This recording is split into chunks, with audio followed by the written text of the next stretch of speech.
As my son's battle with illness dragged on, my husband started to be away from home more often. After our son passed without my husband shedding a single tear, he yelled, "He's been nothing but in my way, right till the end," and hit the coffin. I have no use for such a person. In my trembling hands I held a letter from my deceased son. Now let's begin the revenge he left for us to carry out. My name is Anne. I'm a 37-year-old stay-at-home mom. I have a typical family with a husband, a son, and a daughter. But that typical changed when my son Tom was 7 years old. He had just started school when one day he suddenly collapsed there. Unexplained headaches followed by vomiting. We rushed him to the hospital and the diagnosis brought our family to despair. He was given 1 year to live, a rare and difficult disease with no cure and no chance for a complete recovery. All we could do was administer medication to alleviate the symptoms. Though we could relieve them, we couldn't stop the progression of the disease. Day by day my son grew weaker, and eventually he couldn't walk and became bedridden. By the 3rd grade he was no longer able to attend school at all. It was around then that my husband, who was supposed to be kind and compassionate, started to change. He began working late, if not staying out without notice. On the rare occasions he did come home, he'd lash out at me and the kids. At home, he was just irritable, and I started to prefer it when he didn't come back. The children were frightened by the drastic change in their once gentle father. I didn't want them to have to walk on eggshells around their own parent. So on the days he didn't return, I felt relieved. I don't know what my husband is doing out there, but he did get a promotion recently, so I believe he is indeed busy. But that doesn't excuse his absence. Dad's not coming home again today. Looks like it. Even Lily, my daughter, seems to lack her usual energy at dinner. At 8 years old, she's at the age where she needs her parents the most, and I feel terrible about it. Caring for my son takes so much time, I can't help but spend less of it with my daughter. That's why I wish my husband would help more. One day, after a few days' absence, my husband came home. As soon as he got in, he tossed his belongings and clothes around carelessly. Just like that, the atmosphere at home turned sour. Oblivious to the mess he made, he slumped onto the couch and demanded, "I'm beat." "Hey, where's my dinner?" "It's still in the works. Just wait a little longer, please." "Seriously, you know what time I get home? You should have dinner ready." "How long have you been my wife?" "I'm sorry, but Tom wasn't feeling well today." "Again? How much does that kid plan to get in my way?" I couldn't stay quiet after hearing that. That's no way to talk. He's been trying so hard. Despite feeling sick from the medication, he puts on a brave face, trying not to worry us. So what? Do you think that makes me happy? If he wants to please me, he should get healthy. That's terrible. How can he say such awful things? Doesn't he remember the day our son was born? How happy he was, holding our child in his arms, crying with joy. Has he forgotten all about that day? I wanted to speak up, to ask, but I was afraid of the vile, harsh words that might come from my husband's mouth. So I just cried without saying a word. Seeing that, my husband got up and grabbed his coat. "Okay, I've had enough. I can't stand this gloomy house anymore. I'm going out to eat." "What? Wait, please." But my husband shook off my attempt to stop him and left. The door closed with an indifferent bang. The room fell deafeningly silent. "Mommy," as I stood there dumbfounded, a frail voice called out to me from behind. I turned around to see my daughter standing there with a worried look. I hastily wiped away my tears, making sure she didn't see, and rushed to embrace her with a smile. "Did Daddy leave again even though he just got back?" "Yeah, that's right. Daddy's really busy." "I see. She never says how lonely she must feel." But I could tell her little body was shaking, so I hugged her even tighter. "It's okay. It's all okay." "Ray!" My daughter's small hand clutched my shirt tightly. My husband didn't come home that night. After looking at my sleeping daughter's face, I went to my son's room. Daddy was mad again. It was one of the days my son, who goes back and forth between hospital stays and home care, was at home. While his condition had worsened, we were relieved it wasn't serious enough to require hospitalization. But I bet my husband preferred it when he was in the hospital out of the way. The kind, child-loving husband I once knew is nowhere to be found. "I'm sorry, Tom. You don't have to apologize. You've done nothing wrong, but he's just a little stressed from work. He's working hard for us." As I stroked his head, he squinted his eyes in comfort, despite the pain of the tubes sticking out from all over his body. Despite his pain and struggle, my son still managed to smile. Such a kind son, always concerned about us, his parents. He's trying so hard. I had to fight back tears, forcing a smile for him. "You seem to be getting better. Think you can eat something?" "Maybe a little. I'll bring you some oatmeal and grated apple. Just wait here, okay?" "Okay." "Hey, Mom." Just as I was about to leave the room, my son called out to me. "Yes, I love you." His words caught me off guard, and I almost burst into tears. I hurried out of the room. My son's condition is touch and go, but the illness is steadily progressing, chipping away at his life. Then one day, after a long while, my husband came home in a surprisingly good mood. "Welcome back. Something good happened?" "It's none of your business." His mood might be good, but his attitude sure hasn't improved. "Is Tom at the hospital today?" "He's been on home care since yesterday." I had informed my husband of the hospitalization via text message. Text message. He read it, but never replied. It's been a long time since I heard any words of concern about our son from him. You know, our boy turned 10 3 days ago. "Oh, did he?" "It's not a question of did he. I remembered everything fine until he got sick. And here we are, years into celebrating birthdays without my husband. It's as if he has no interest in our son, or even our daughter anymore. Is there any point in remaining a family with such a man? I keep asking myself, yet I can't find an answer. With the way things are, with both kids still looking up to him as their father, I can't just consider divorce so easily." It was just as I was about to speak to my husband while he was in a good mood that it happened. "Dad," my daughter walked into the living room. "Oh, Lily, it's been a while." "I'm glad you're doing well," he said, with what seemed like sarcasm, but he didn't notice the grimace on my face. My daughter hesitated, then finally said, "You know, Tom wants to see you." Not only my husband, but I was also surprised by her words. "Tom to see me?" He confirmed, and she silently nodded. "He says he wants to have a man-to-man talk with you." "Is that so?" The husband I know would normally have brushed it off as a hassle, but today he seemed pleased. "What a pain," he muttered, but went to Tom's room anyway. "That's good." I sighed in relief along with my daughter and asked her, "What does your brother want to talk about?" "I don't know," she replied. "I was just in his room, and when we heard Dad come home, he said he wanted to talk to him about having a final man-to-man talk." "Final?" I repeated, stunned. "Did Tom really say that?" "I guess he knows, doesn't he, that he doesn't have much time left. When the illness was discovered, the doctor said he had a year to live. 3 years have passed since then, and he's fought hard, but now I'm afraid that day is near." I don't know what my husband and son discussed that day. After they finished, my husband came out of the room looking grumpy and wouldn't tell me what was said. And when I asked my son, he just said, "It's a secret between men," and wouldn't divulge anything either. A month later, on the day my husband, unusually silent, said he was going on a business trip instead of staying out overnight, Tom, brother, my son's condition suddenly worsened, and soon after we got to the hospital, he was serenely taken from this world. His face showed no sign of suffering. It was as if in his sleep he was comforting us, saying, "It's okay to cry, my dear son, my firstborn, my Tom." No matter how much we called his name, his eyes would not open again. While I embraced my sobbing daughter, I too broke down and cried. We both cried out loud together. But there was no time for mourning. I had to call our folks back home and the in-laws. Both sets came right away, and when they saw their grandson, they broke down in tears. After that, I had to take care of my exhausted daughter, so I asked my mom to look after her while I dealt with all the arrangements. Arrangements. The hospital paperwork, funeral arrangements, it was a whirlwind, but it was better that way. Staying busy meant I could forget the sorrow for a moment. Despite the worried looks from both our parents and in-laws, I assured them I was fine and kept moving.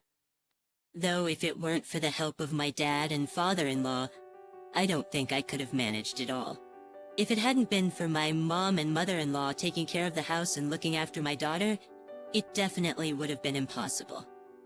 What the heck is he doing? The one who finally erupted in anger was my father-in-law. He raised his voice over the absence of my husband, who should have been more active than even me.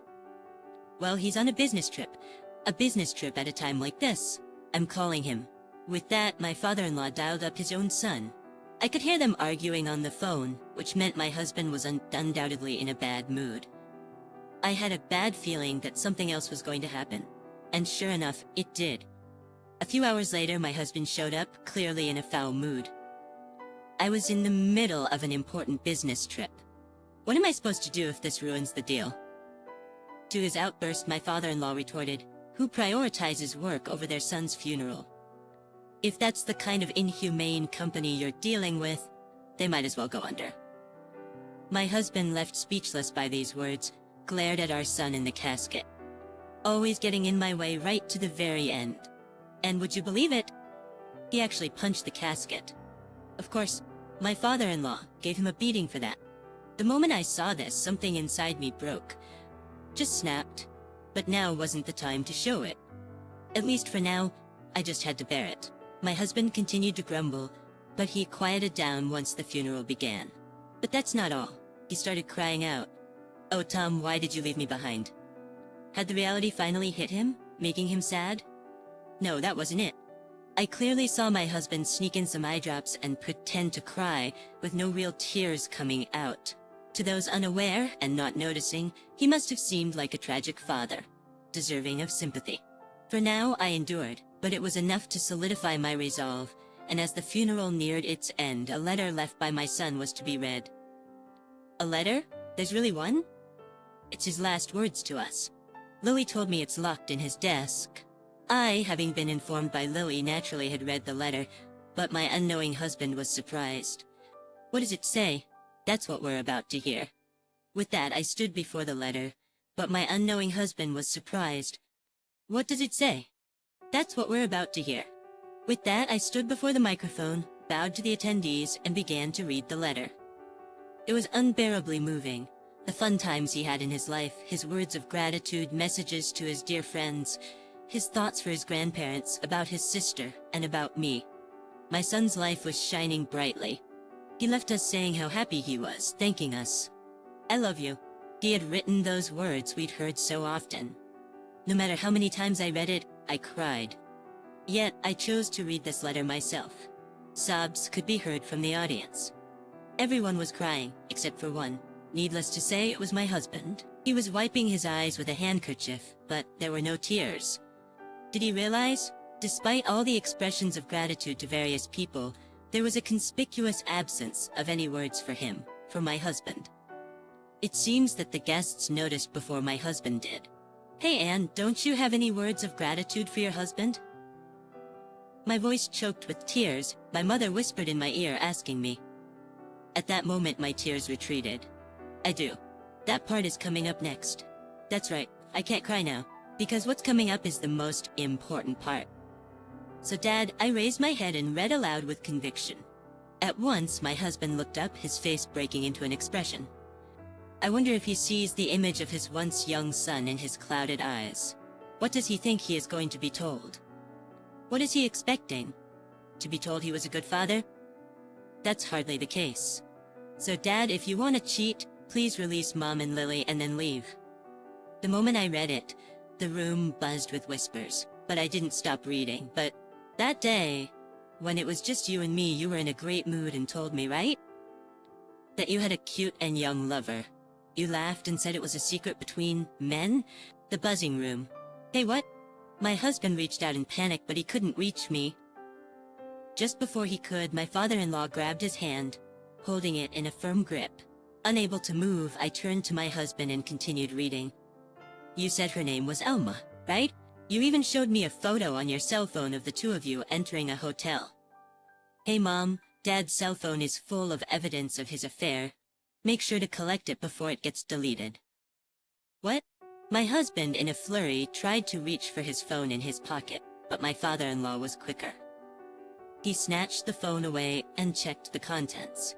It's as clear as day, he said disdainfully, coldly looking at my husband. I'm sorry, Mom. While you were busy taking care of me, Dad cheated. He left you, who was working so hard, to do whatever he wanted. I can't forgive him. Are you kidding me? Who do you think made it possible for you to live? My husband was furious, but it was my dad who stopped him with, thanks to who? It was thanks to me. You were employed because you're the husband of my beloved daughter Anne? The money you've made is not just for you to spend, it's family money, isn't it? I didn't hire a son-in-law to cheat. Father-in-law, that's... Yes, my husband worked at my father's company. It's a pretty big company, and he was promoted smoothly, embarrassingly enough, because he was family. That would have been fine if he had worked seriously, but it seems that wasn't the case. I was shocked when we did an internal investigation. You were telling Anne and the others you were working overtime or on business trips, but you hardly did any work, leaving early. Almost every day, I met with my affair partner. We had the evidence. Who do you think allowed you to live? Tom, who endured a painful illness with a smile. Lily, who held back her loneliness while wishing for her brother's recovery and helped her mom and aunt. They sacrificed themselves and worked hard for their family. What have you done? Don't ever talk big again when you haven't done anything. With my father's reprimand, my husband paled and fell on his behind. Before we knew it, relatives had gathered around him. Everyone was looking at my husband with disdain. He was the lowest of the low, the scum of the earth, just a lousy human being. Voices berating my husband rained down, and he began to tear up. Then, as the final blow, I continued reading my son's letter. The dad I loved so much was nowhere to be found. The person here now is a villain I despise. If you feel even a little bit guilty, villain, give Mom some money and leave the house. Mom, I really wanted to protect you, but now it looks like I won't be able to do that. When I'm gone, please live freely with Lily. Please divorce Dad. I paused for a moment, then raised my face. Please be happy. Your happiness and Lily's happiness are my happiness. A tear rolled down my cheek again. The tear moistened the ground. The funeral parlor fell utterly silent. Only the sound of weeping echoed. My daughter was crying while being hugged by her grandmother, but suddenly she lifted her tear-streaked face and exclaimed, "I hate Dad so much." It was at that moment that my husband completely lost his strength and collapsed. I don't know what those tears were about, but nobody had any sympathy for my husband as he broke down crying. Sometime after the funeral, I divorced him. Thanks to my son, we had more than enough evidence of his infidelity. And what's more, my husband had completely lost the will to fight, so the settlement was almost undisputed. My father had recommended a top-notch lawyer, but it seemed unnecessary considering how things turned out. I was lonely. You were all fussing over our son, my wife. He muttered such absurd excuses that any last shred of affection I had for him vanished. Lonely, he said. My son and daughter must have felt much lonelier than he ever did. I wanted to scold him for still calling himself a parent, but I refrained. It would have been a waste of effort. Afterwards, my ex-husband paid the alimony and child support in one lump sum. He shouldn't have had the funds considering he'd been funneling money into his affair, but apparently I've covered for him. My in-laws apologized, feeling sorry for what their son had done. I accepted the money gratefully. I don't hold a grudge against them. My ex is an adult, fully responsible for his affair. His parents aren't to blame. It was all due to my ex's weak will. Naturally, he was fired from my father's company. Despite losing his job, my father-in-law declared he wouldn't wait for repayment and even found work for my ex. It seems to be a pretty tough job site, one that doesn't leave any room for playtime with other women. Ladies, I have to wonder if there's anything legal about it. But, well, there are all sorts of shady jobs in this world. I hope he suffers justly. My daughter and I have started a new life. It's tough at times, but whenever I think of my son who fought his illness bravely, I find the strength to carry on. And 20 years later, the cries of a baby echo through the hospital. Holding the baby is my daughter, Lily, who has just become a mother. She says, "I will protect this child no matter what." The very image of a mother. I look on proudly at how much my daughter has grown and peer into the baby's face. A baby that reminds me a little of my son, perhaps bearing a family resemblance. I'm not thinking of anything as crude as a replacement. Still, I'm delighted to see my son's bloodline continue. "I love you, Mom." I seem to hear my son's voice and gently wipe my eyes. Thank you for watching the video all the way to the end. If you resonated with the content, please leave a positive rating and a comment.